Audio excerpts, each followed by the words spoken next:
What is the best way to penetrate new markets? I will tell you, but first, this episode is brought to you by Spotify. I don't know if you've downloaded it or not, but it is the #1 app for streaming music and podcasts. One thing that I personally love about it is you can search for people. You can search for like Robert Greene, and all of his interviews that he's done have come up on different podcasts, or you can search like Jeff Bezos, and all of his interviews he's done on different podcasts all come up.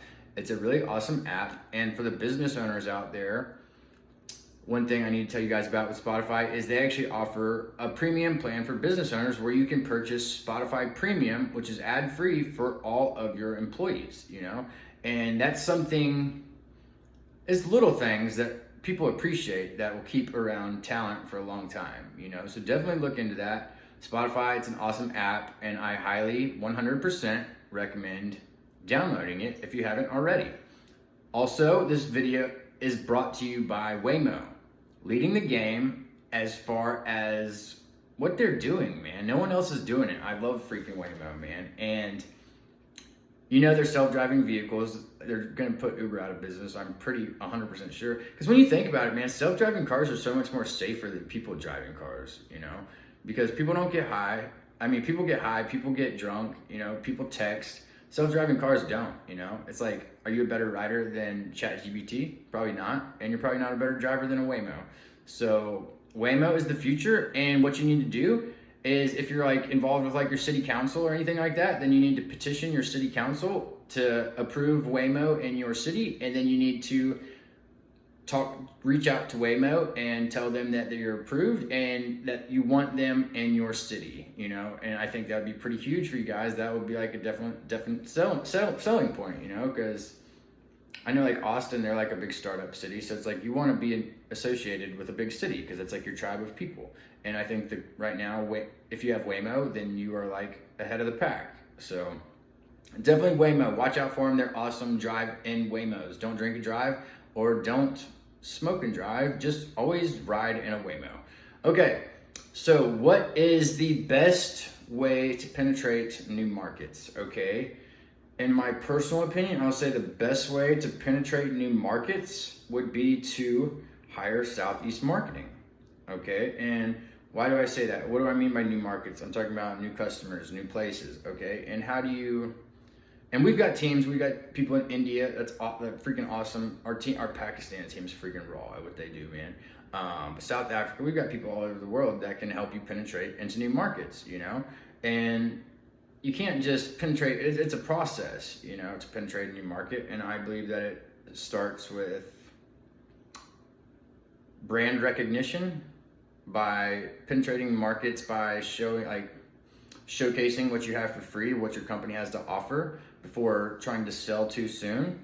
I don't want to get too much into strategy, but because that's one thing that consulting strategy, business strategy, that's one thing that we do, that we get paid to do, and you guys aren't paying me to make this video. So, but if you want to penetrate a new market, reach out to Southeast Marketing, info@southeastmarketing.net.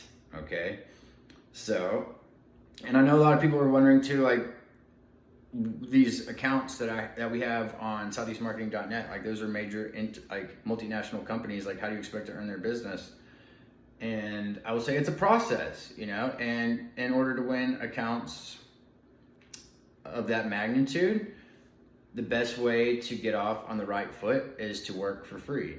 That shows that you care about their company's success for the long term, and that doesn't go unnoticed. Working for free sucks, but the ROI of the long term pays off 100%, So I'm not telling you to work for free, but sometimes you got to do what you got to do to get your foot in the door. And companies like this, they want to work with people or hire people that they know have their best interest in mind and that want to see them succeed, and that is us 100%. Southeast Marketing, like, we pick the certain companies that we want to work with, and when it comes down to it, if they're hiring a marketing firm, they're coming with us because we've been promoting them for free, busting our ass to help them, help with their brand, recognition. And it's a long game. It's not going to happen overnight, and I know that they want to see how the seed round goes. They want to see if we're able to raise this money, which we will be able to. They want to see what kind of team we put together, because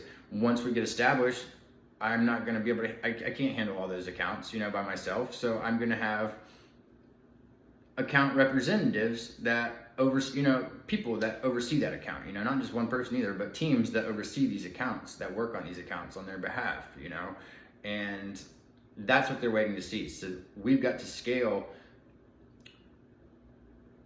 to a certain degree before we can be taken seriously, but it's a process. It's not going to happen overnight, but we've got to plan in place to make it happen, and it starts with me. I've got some people in Pensacola. That's not where we need to be, but it's a start, and we've got a plan to scale, and it all starts with winning the seed round, and everything will fall into place 100% after that. I feel like, other than that, obviously we're taking small steps, researching the company's board of directors, their CEOs, following them across every social media platform that they're on.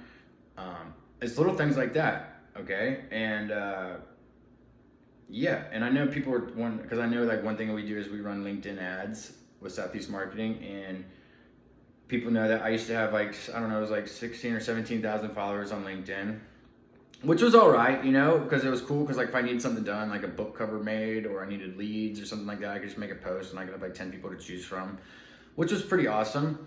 But the thing I like about having a smaller LinkedIn account where I just follow a few people, I don't think I have any followers right now, is I basically control who puts stuff into my news feed, and your eyes are extension of your brain, and if you're looking at poison all day, then it makes you a shittier person. But if you're reading good shit that's relevant to your goals and what you're doing, it's only going to help you accomplish your goals. So that's the perspective I'm looking at it from, and I really like that. So that's what we're doing with LinkedIn right now. And I know that's these VCs, it's all about LinkedIn. I feel like my old LinkedIn account would have been pretty beneficial for raising money for a seed round, but it's all right, it's part of the game, I think showing that we don't like LinkedIn, and I'm still back on it, just for the sake of our clients, I think that they appreciate that, just for brand awareness, you kind of have to be, I still struggle with TikTok. I freaking hate that app, but I need to get on some TikTok too. So yeah, that's what we're doing with LinkedIn, but it's good, you get on there and you see positive shit. It makes for positive impact in your life, Other than that, our proposal for VCs, I basically give out a detailed financial plan. I believe we're asking for $285K, which is really not very much for a seed round. Most companies, they ask for at least $1 million, and some VCs they don't even want to hear your pitch if you're not asking for at least $1 million. But we don't need $1 million, and part of the thing that we're asking for is if we pay off that $285K in the first 18 months, plus an additional 40%, the opportunity to buy that 10% equity back if our partnership isn't aligning the way I hope it does, We just want like-minded, hardworking, ambitious individuals that can be on the same page with the goals that we're trying to achieve, A lot of people struggle with associating themselves with especially at the beginning with big time goals, but those people aren't going places, they're stuck where they're at, and they're probably never going to move up from where they're at, and that is what that is. So other than that, I guess I need to talk to you guys about too. So I finished my Palmetto lawsuit. It looks good. I had to make one final adjustment to it today, and I did that. So today, what is today? It's Thursday, but what day? It is the 22nd. So I'm going to go to file it at Escambia County Courthouse. I'll find out what judge we're going to have for the case tomorrow. And that's a big deal, Then I got to mail it up to South Carolina. So I need to do that tomorrow before the weekend. And I'm considering about working on my legal malpractice case. That's one that I'm probably definitely going to file in federal court so that we get a fair opportunity to win, as opposed to state court where it'll just get shit on again. So definitely doing that, but I feel really good about the Palmetto case, but it's going to take a little minute, because it's going to be a jury trial. I'm pretty 100% sure, unless they just come up with some crazy offer. I already offered them once, but I don't plan to do it again, because I feel like I would enjoy the getting in front of a jury and doing my thing. I've done it before and I freaking crushed it, and it's something, it wasn't a jury, but you know what I mean. Anyways, I love you, and you can be what you will to be.